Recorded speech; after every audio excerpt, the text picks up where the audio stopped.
90-এর দশকের শেষ দিকে রাতারাতি হাজার হাজার ইন্টারনেট কোম্পানি জন্ম নেয়। বিনিয়োগকারীরা যেকোনো স্টার্টআপে টাকা ঢেলেছিল, যাদের নামের শেষে শুধু .com লেখা থাকলেই চলত, প্রায় যাদের আসল পণ্য, লাভ বা ব্যবসায়িক মডেল কিছুই ছিল না। এই অযৌক্তিক হাইপ একটি বিশাল বাবল তৈরি করে, যা 2000 সালে ভেঙে পড়ে। $ট্রিলিয়ন ক্ষতি হয় এবং হাজার হাজার কোম্পানি ধসে পড়ে। কি আজকের আর্টিফিশিয়াল ইন্টেলিজেন্স বাবল কি? সময় এগিয়ে আজকের দিনে অনেক আর্টিফিশিয়াল ইন্টেলিজেন্স কোম্পানির মূল্যায়ন $বিলিয়ন পৌঁছেছে, এমনকি তারা আয় শুরু করার আগেই।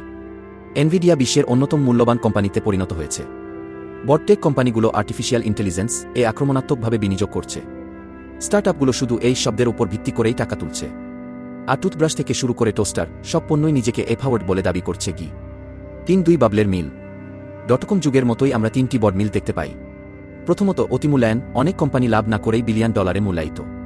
দ্বিতীয়ত, হাইপচালিত মার্কেটিং, যেমন 90-এর দশকে ইন্টারনেট ছিল ম্যাজিক শব্দ, আজ একই ভূমিকা পালন করছে এই। তৃতীয়ত, বিনিয়োগকারীদের ভয়, ফোমো, দীর্ঘমেয়াদী পরিকল্পনা ছাড়াই ঝুঁকিপূর্ণ প্রকল্পে অযৌক্তিক বিনিয়োগকে। 4 মূল পার্থক্য। কিন্তু কিছু গুরুত্বপূর্ণ পার্থক্য আছে। .com বাবল ঘটেছিল যখন ইন্টারনেট ছিল নতুন এবং অসম্পূর্ণ। আজকের এই তৈরি হচ্ছে একটি পরিপক্ক ডিজিটাল দুনিয়ার উপর, ক্লাউড ডেটা, সস্তা জিপিইউ, গ্লোবাল কানেক্টিভিটি।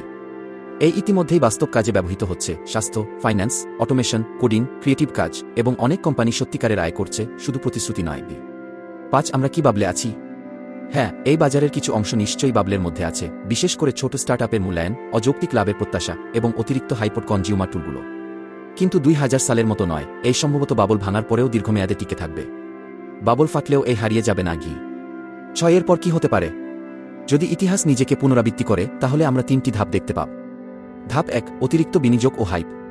ধাপ 2, ধস ও একীভূতকরণ। ধাপ 3, টিকে থাকা শক্তিশালী কোম্পানির আধিপত্য, যেমন 2000 সালের পরে গুগল, অ্যামাজন ও ইবে টিকে ছিল। তাহলে এ এবং .com কি একই?